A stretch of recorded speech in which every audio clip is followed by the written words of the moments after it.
Évangile de Jésus-Christ selon saint Marc.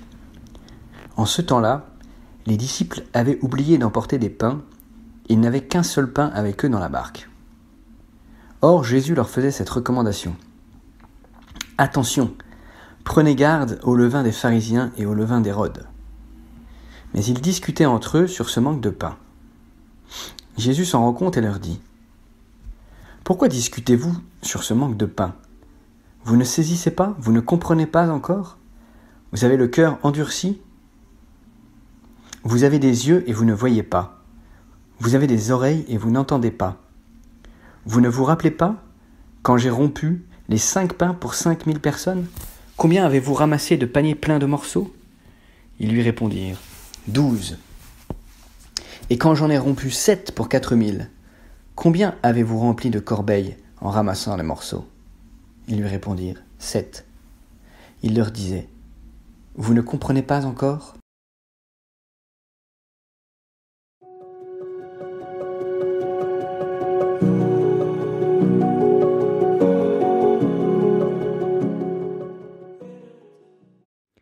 Vous ne comprenez pas encore ? Dans cet épisode où Jésus secoue ses disciples avec une certaine fermeté, Jésus pose 2 fois cette question. Il semble qu'il y ait, dans les 2 épisodes de multiplication des pains qui ont précédé, quelque chose à comprendre et que les disciples n'ont pas su saisir. D'une manière simple, les disciples, qui n'ont qu'un pain dans la barque, ne devraient pas avoir à s'inquiéter de ce manque de pain, alors que Jésus a été capable de nourrir des foules avec 5 ou 7 pains. Plus profondément, ce que Jésus semble reprocher à ses disciples, c'est de ne pas être entrés en profondeur dans la compréhension de sa personne et de sa mission. Les disciples sont restés à la superficie des événements sans chercher à comprendre. Si Jésus fait monter ses disciples dans la barque, c'est peut-être justement pour qu'ils prennent le temps du recul et de la réflexion. À la veille du temps du carême, il nous sera bon aujourd'hui de prendre ce temps pour savoir discerner la présence de Jésus dans notre vie et les appels qu'il nous adresse et qu'il voudrait que nous entendions.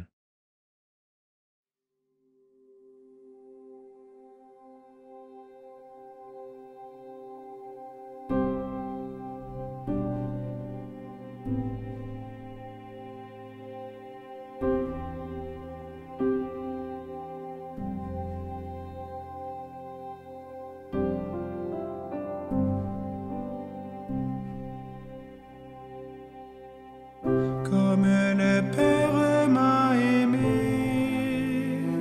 moi aussi je vous ai aimé. Demeurez en moi, demeurez en moi, demeurez en moi, comme moi en vous, demeurez en mon amour.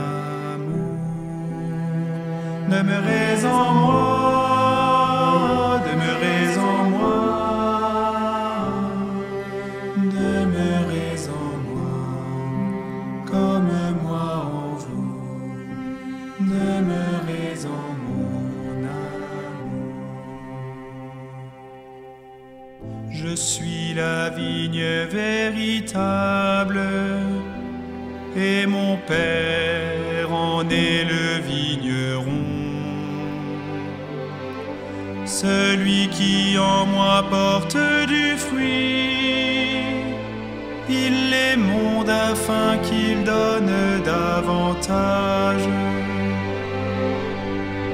Comme le Père m'a aimé, moi aussi je vous ai aimé.